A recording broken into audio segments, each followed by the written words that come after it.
Good morning, everyone. I'm excited to welcome you all today. Today, we're going to explore the charming world of Adventures of Toto. This is our first slide, and it sets the stage for a delightful journey. We'll be looking into the story behind Toto, a mischievous little monkey, and what makes his adventures special. So, let's get started and discover the fun and lessons hidden in Toto's escapades.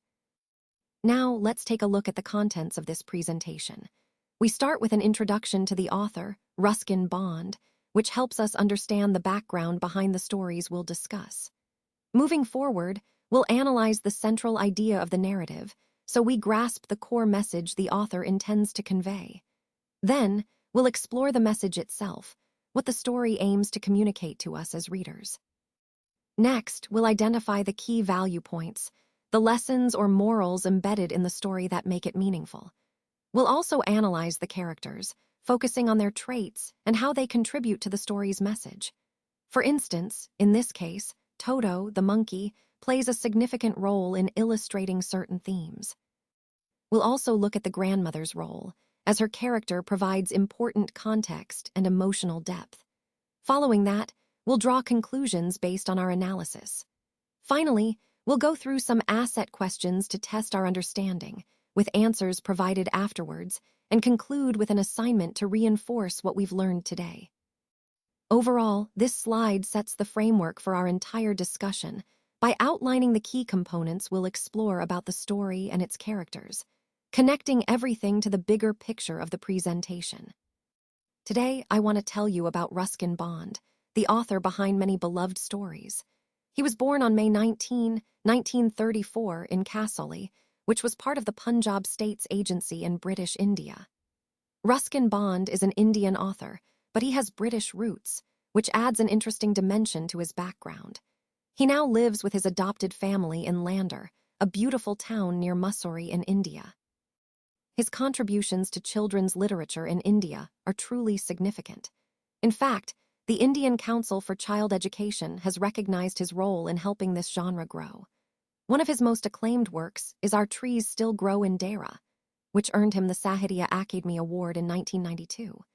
He has also received other prestigious honors, like the Padma Shri in 1999 and the Padma Bhushan in 2014, acknowledging his influence and achievements. Now, some of his notable works include Our Trees Still Grow in Dehra, A Flight of Pigeons, The Blue Umbrella, and The Room on the Roof. Each of these stories reflects his deep connection with Indian life and landscapes, and they highlight his talent for capturing the essence of childhood and human experience. Overall, Ruskin Bond's life and works are central to understanding the development of modern Indian children's literature, which is a theme we're exploring in this presentation. Today, I want to talk about the central idea of our unit. It focuses on the experiences of people who keep animals as pets. Essentially, it explores what happens when humans and animals interact closely. Not all animals can easily adapt to human lifestyles, which is an important point to remember. Training animals to behave in a non-destructive way takes a lot of patience and skill. It's not always straightforward or easy. To illustrate this, the unit shares the story of an animal lover who faces trouble because of a mischievous monkey named Toto that he brought home. This story helps us understand the challenges involved and highlights the importance of understanding animal behavior and the effort needed to create a harmonious relationship.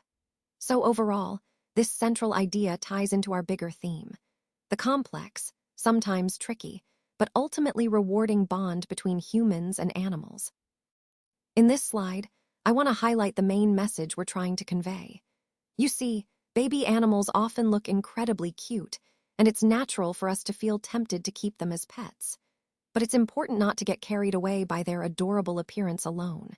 Each animal has its own unique characteristics that we need to understand. For example, some animals, like monkeys, are very mischievous and can cause a lot of damage if we're not careful with them. So, before considering keeping such animals as pets, we must have adequate knowledge and skills to train and handle them properly. This lesson also emphasizes a broader point about animal rights and their welfare. Animals generally thrive much better in their natural habitats, where they can behave naturally and live comfortably. So, ultimately, It's about respecting their needs and understanding that their well-being should always come first. This ties back to the overall theme of responsible pet ownership and respecting animals, natural behaviors, and habitats. Grandfather had a great fondness for animals, and this was evident in many stories we hear about him. One interesting incident was when he was traveling to Saharampur. He decided to carry Toto, a mischievous little monkey, in a canvas bag. But as he poked his head out, the ticket collector noticed, and quite humorously, Grandfather had to pay a fine of 3 rupees. Now, despite these funny adventures, Grandfather truly loved Toto. He bought Toto from a Tonga driver for 5 rupees, and Toto was given a cozy home in the stable. However, adjusting to Toto wasn't easy for the family. He caused quite a bit of mischief, which made it difficult for everyone to get used to having him around. In fact, the family kept Toto's presence a secret from grandmother, probably to avoid any trouble. Toto was quite lively and often troubled Nana, the family donkey in the stable. Despite his naughty ways, Grandfather decided that the best thing was to return Toto to the Tonga driver, and he did so for 3 rupees. Toto was a pretty little monkey, full of energy and mischief. One of his amusing habits was enjoying a warm water bath, especially on cold winter evenings. His playful and naughty nature added a lot of character to family stories, reminding us that animals, even mischievous ones, bring joy and liveliness into our lives. In this slide, I want to share some interesting stories about my grandfather, who was truly an animal lover. He even went as far as establishing his own private zoo. One of his most memorable pets was a baby monkey he bought from a Tonga driver, and he named him Toto. Now, my grandmother wasn't exactly thrilled about having all these animals around, especially Toto. Toto was kept in a little closet that opened into my room, and he was quite mischievous. For example, he once tore off my school blazer and even peeled off the plaster from my arm.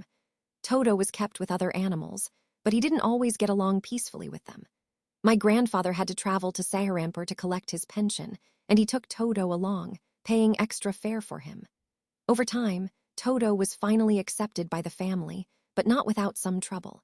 He was put into a stable with Nana, our family donkey, but he didn't quite become friends with him.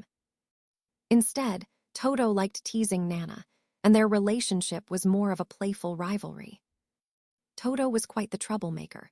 One time he tried to boil himself alive by sitting in a warm water bath. He loved taking baths, and one day, a large kettle was left on the stove for making tea. Toto sat in it, and even though it was cold outside, he kept hopping around in the kettle until my grandmother rescued him from inside. His mischievous nature didn't stop there.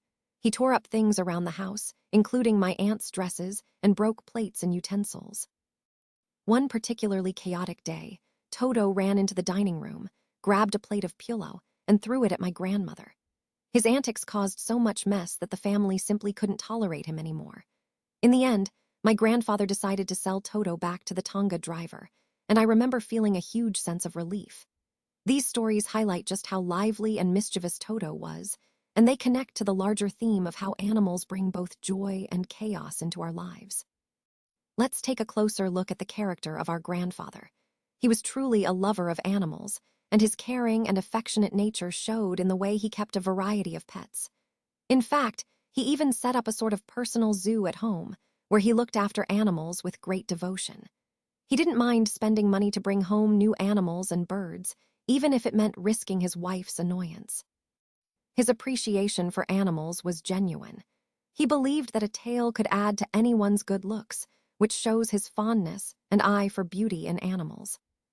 He had a strong reason for keeping pets. His love for them was so genuine that he was willing to accept material losses. For example, he brought home a monkey named Toto, which becomes quite significant. His childlike simplicity shines through in various incidents, like when he hid Toto in a bag on the way to Saharampur or produced a tortoise from his pocket before the ticket collector. These stories highlight his innocence and straightforwardness. At the same time, he was witty and sarcastic. For instance, he asked the ticket collector to charge him for the tortoise he carried, showing his humorous side. Despite being an animal lover, he also understood practical limits. Keeping a destructive animal like Toto wasn't sustainable in the long run, So he made the wise decision to sell the monkey back to the Tonga driver, even though he incurred a small loss of 2 rupees.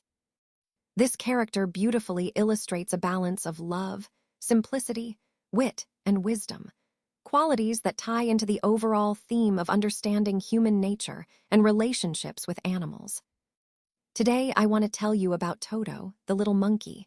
Toto was a beautiful, lively little creature. He originally belonged to a Tonga driver, but grandfather, seeing his plight, took pity on him and brought him home. Toto was very playful and restless, which made it impossible to hide him away for long. He was incredibly observant and quick in his actions. For example, he watched me take a bath very carefully and even copied what I did, including testing the water's temperature with his hand. He was quite mischievous too, often creating trouble around the house. His curious nature often got him into tricky situations. One memorable episode was when he almost boiled himself alive, an example of his adventurous spirit and lack of caution. Toto was also destructive at times, tearing clothes and disturbing the animals in grandfather's zoo. Because of all this trouble, grandfather eventually had to return him to the Tonga driver. This story of Toto highlights how curiosity and playfulness, while charming, can also lead to chaos. It's a reminder of the lively spirit that animals like Toto bring into our lives, and how they remind us to balance curiosity with caution. So let's talk about my grandmother. She seemed like a tough woman at first glance. She was the type to fuss quite a bit whenever grandfather brought home a new bird or animal. But what's interesting is that this fuss would always fade away once she was in a good mood. That's why, after a few days, she accepted Toto as our new pet. She always appeared to be a strict disciplinarian, and I remember the day Toto tore my school blazer to shreds. That was my first worry about what grandmother would say. But here's the thing, despite her tough exterior, she was actually very soft-hearted and compassionate. She genuinely cared for all animals. Even though Toto was mischievous and destructive from the very beginning, grandmother would overlook his antics and still give him a warm bath. In fact, she's the one who rescued Toto from getting boiled in a kettle, showing her kindness and caring nature. So what this all highlights is that, although my grandmother seemed tough on the outside, her heart was full of kindness and love. It's a great example of how appearances can be deceiving, and it ties into our larger theme of looking beyond the surface to understand what truly matters. So, as we come to the conclusion, I want to highlight a few key points about my grandfather. He was truly a kind-hearted person, and his love for animals was clear. He chose to keep them as pets, and even had his own private zoo at home. He was always bringing home new animals that caught his interest, which shows his genuine affection and curiosity about them. What's important to remember is his patience and determination. He approached caring for animals with a positive attitude, understanding that nurturing them required time and effort. However, he might not have fully realized that some animals, like Toto, can be mischievous and even destructive by nature. This leads us to a crucial lesson. You should never keep animals as pets unless you have enough knowledge and skills to train and handle them properly. And ideally, animals should thrive in their natural habitats, where they can live according to their instincts. Ultimately, this ties back to the overall theme of responsible pet ownership and respecting animals, natural behaviors, and needs. All right, let's go through these asset questions together. First, we have a question about synonyms. Which word is not a synonym of triumphant? The options are victorious, jubilant, exultant, and unaffected.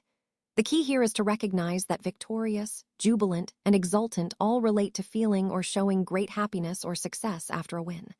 Unaffected, on the other hand, means not influenced or changed by something, so it doesn't quite fit as a synonym of triumphant. Next, we have a question about antonyms. Which word is the antonym of docile? The choices are willful, orthodox, and secure. Here, willful means stubborn or determined, which is quite the opposite of being easy to train or manage, so that's the correct answer. Orthodox means traditional or conforming, and secure relates to safety or stability, neither of which are direct opposites of docile. Finally, we look at the genre question. The story falls into which genre? The options are fiction, inborn, philosophy, biography, adventure, and words like secure, jubilant, exultant, unaffected. The most straightforward answer here is fiction, since most stories are categorized as such, especially if they involve imaginative storytelling.